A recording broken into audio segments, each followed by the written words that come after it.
Episode 8, Spirit of Darkness.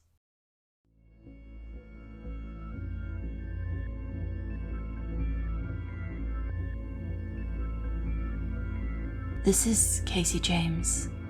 I don't know where exactly I am. I don't know what's going on. There's a lot I don't know, but I'm going to figure it out.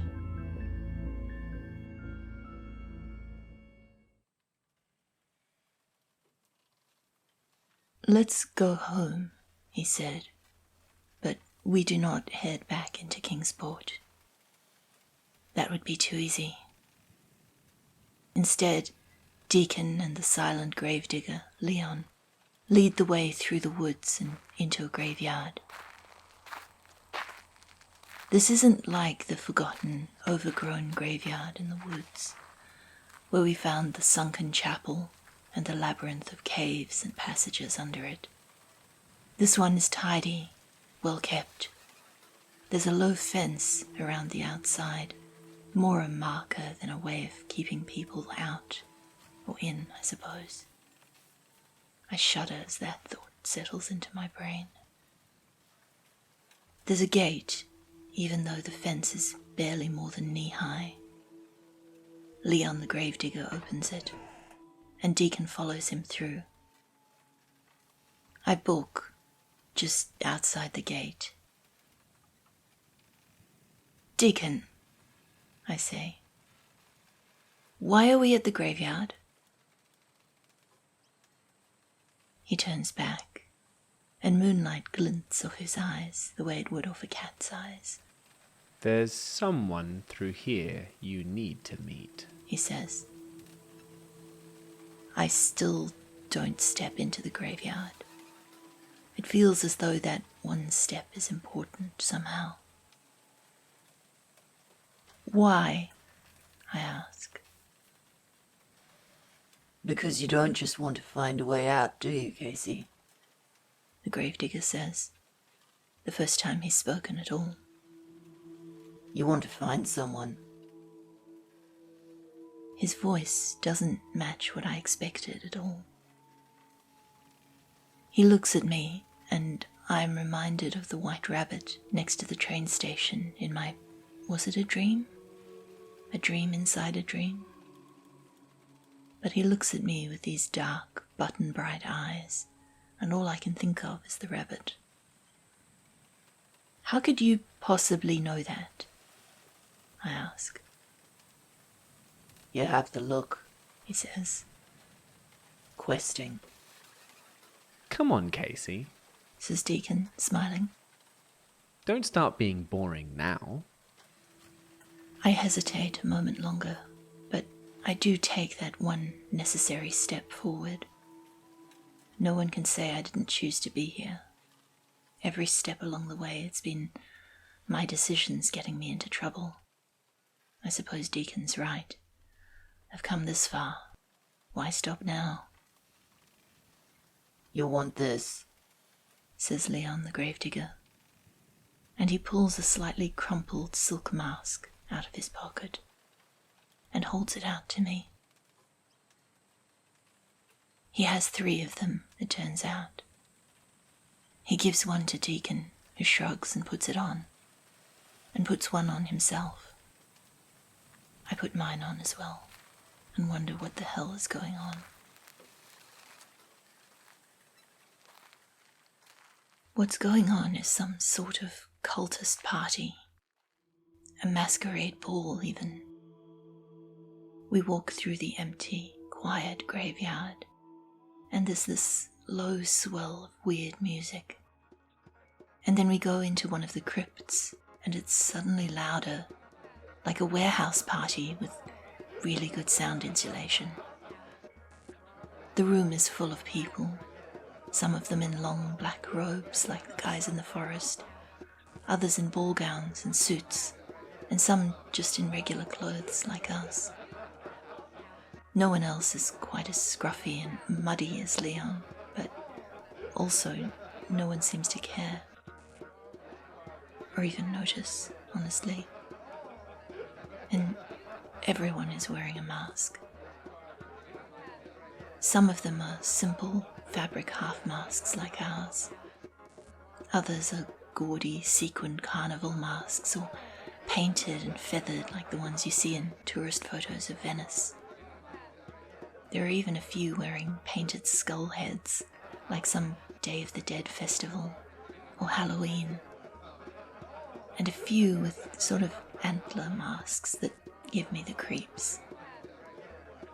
And there are trays of drinks and canapes on little tables and sitting on top of some of the statues and things, which seems weird. Who wants to have a cocktail party in a crypt? I mean, obviously these people do, whoever they are.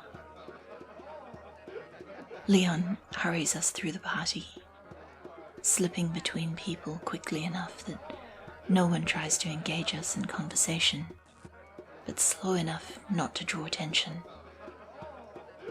We duck out through a side door that I wouldn't have even noticed on my own, and the noise of the party dies down immediately as Leon shuts the door behind us. Who knew that solid stone walls were that good at dampening sound? It leaves us completely in the dark, though, until Deacon turns his flashlight on again. Okay, now what? I whisper. There are stairs in front of us, leading down into the gloom. Leon gestures at them. I glance at Deacon, and he says, After you, Kasey. You have the flashlight, I say. He nods solemnly and hands it to me. That wasn't quite what I meant, but now I have the flashlight. So I head down the stairs. I hear Deacon and Leon on the staircase behind me, but I don't look back to check. Last time I went down any stairs in the dark and wasn't paying attention, I slipped and almost broke my neck. At the bottom of the stairs, there are 50 of them. There is a lake. The shore is made of smooth black pebbles, and the dark water laps at them gently, almost not moving at all. On either side of the staircase there is a statue, more than life-size, of a knight in full plate armor with the visor down, and about 5 or 6 feet into the lake there is a statue of a mermaid sitting on a rock, or a merman, rather, bare-chested and clearly not female, although he has the same long, wild hair you see on mermaid pictures and statues everywhere. All 3 of the statues are made of the same smooth, shiny black stone as the pebbles of the shore and the entire cave or crypt or whatever this place is. The same slick, gleaming stone as the monolith on the cliffside, I think. We stand there in silence for a moment. Then I glance at Deacon and say, So... Patience, he says quietly. So I wait. I stare at the dark water and listen to the silence, and I wait. So I see it when the merman moves. The stone merman moves. He twitches first, just a little fidget, like you'd shift a limb that's fallen asleep. Then he stretches, tilts his head one way and then the other, and turns to look at me. His skin is the glossy, slick black of wet stone, but his eyes gleam with phosphorescence, like a cat's eyes in the dark.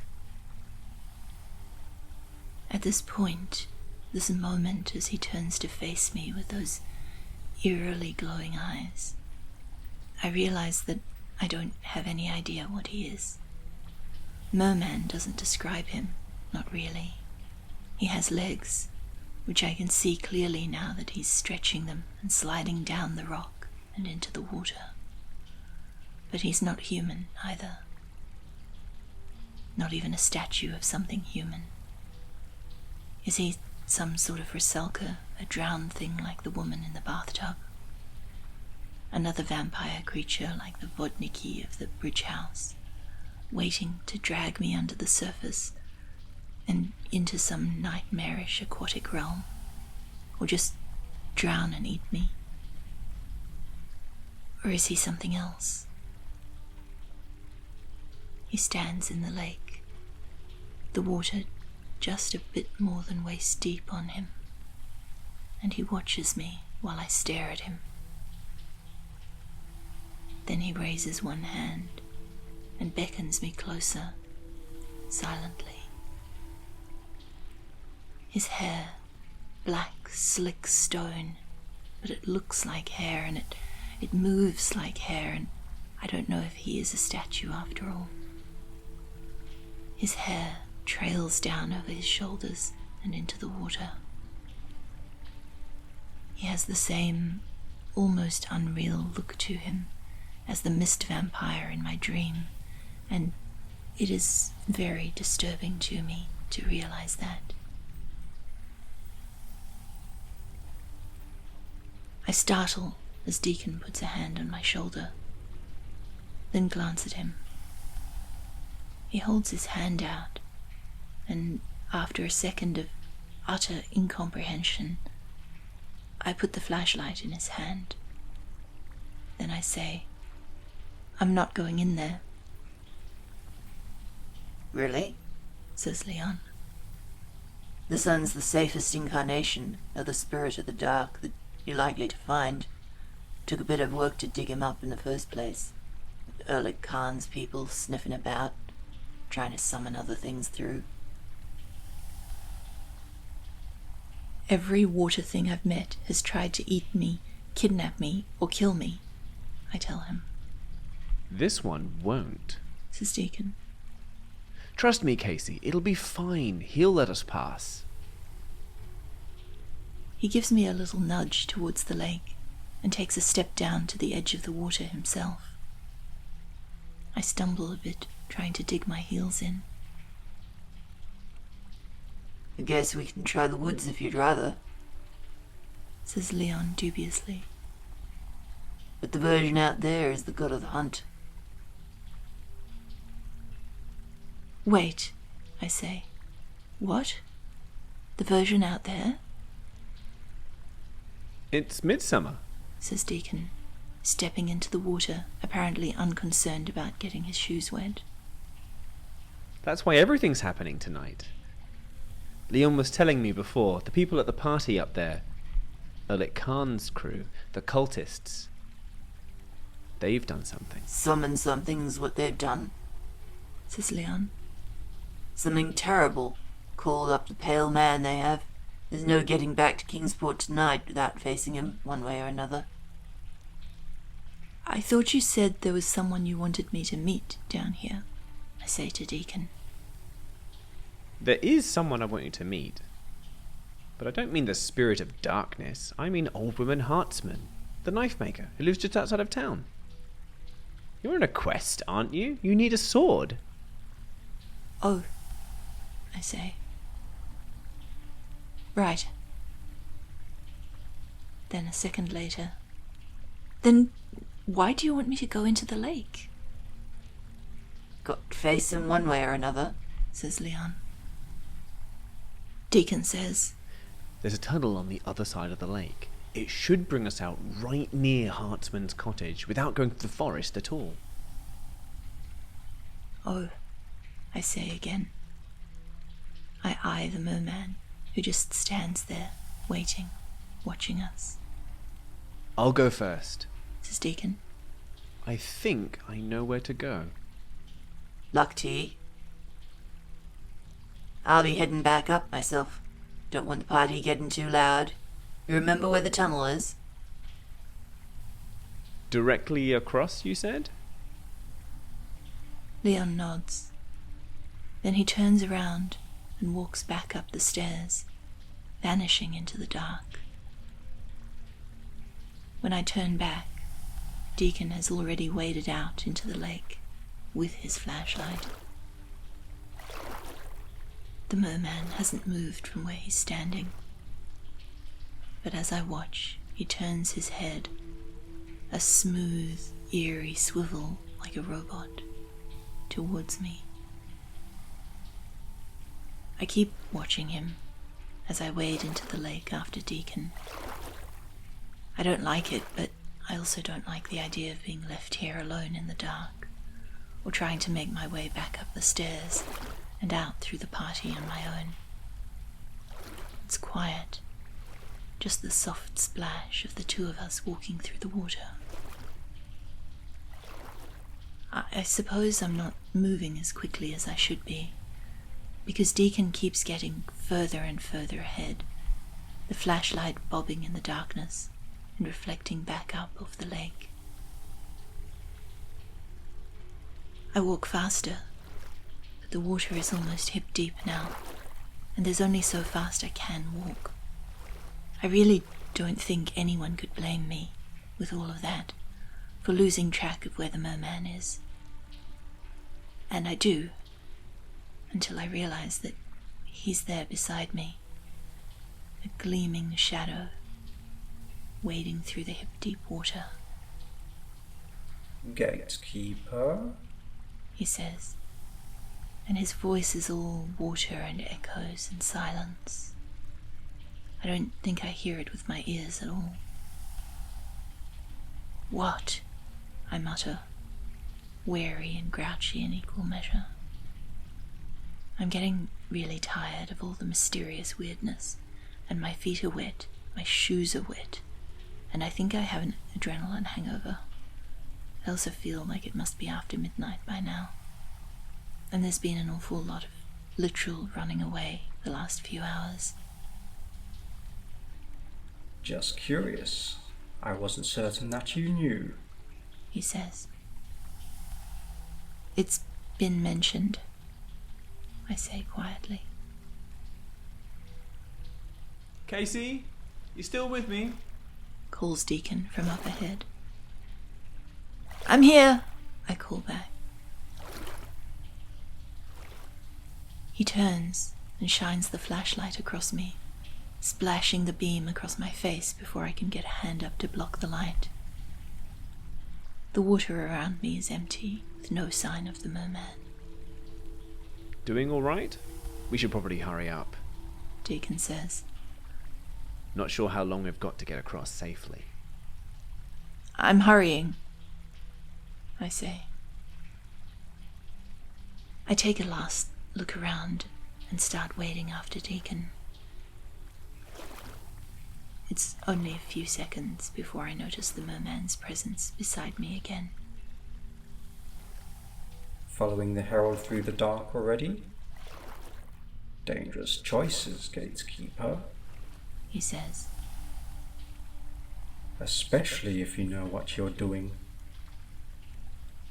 I glance sideways at him. He's just this moving outline, gleaming edges of wet stone in the shadows, but his eyes are a dull, glowing red like embers, and the air smells of red wine and tar. I have no idea what's going on, actually, I say. When you work it out, come and speak to me. In person, this time. I stumble, my feet sliding on the slippery rocks and sand that lie under the cold, dark water, but the merman catches my elbow before I can actually fall. His hand is cold and hard as stone. It is stone, and it makes shudders crawl up my arm and down my spine, but he doesn't do anything. He just holds onto my elbow for a second while I catch my balance, then lets go. There is definitely a current here, and I feel like it's getting harder and harder to move forward. Like there's a tide pushing me back, making me work for each step I take. I can still see Deacon's flashlight up ahead, but it's getting further and further ahead of me, no matter how fast I try to wade. "What do you mean, in person?"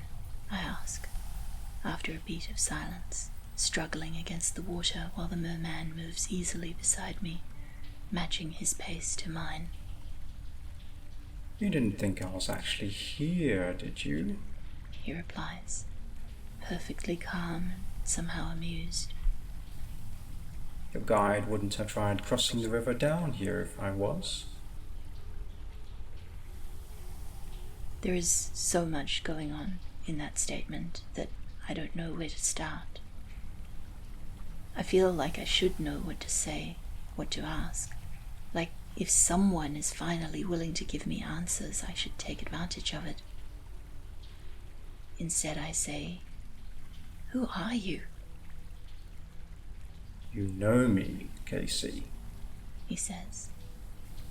You came into my house, unwelcome, although I suppose I can hardly say you are uninvited, and closed the door I spent the last century building. I don't hold it against you, though. It was clever, although you did shut yourself inside. I stumble again, but flinch away before he can help me this time. "Why do they call you Dracula?" I ask, before I can think better of it. Up ahead I can see a faint glow of light. Not just Deacon's flashlight, but proper light, daylight. The merman chuckles and stops walking. You'll have to find out, won't you? He says. I'll be seeing you, Kasey James.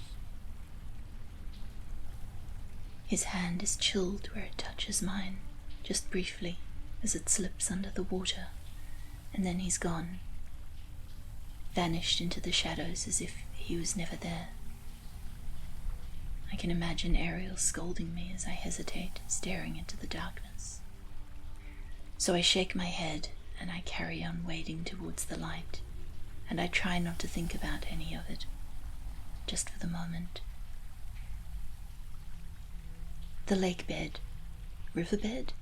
There is a current, so maybe it is a river, not just an underground lake like I thought. Anyway, it's slippery, more so now than before. More rocks and less sand, and the water is definitely moving along with me towards what must be an exit. I stumble my way out of the cave, following the gush of water spilling out and down the hillside into the grey light of the early morning. I fall twice on the slippery rocks and mud before I make it out of the water, which is more a fast-flowing stream than an actual river. And I have mud in my shoes, but I do make it out, skinned knees, ripped jeans and all. Deacon is there, waiting for me on the bank, just as muddy and wet and looking exhausted. "That was the easy way?" I ask. He just nods.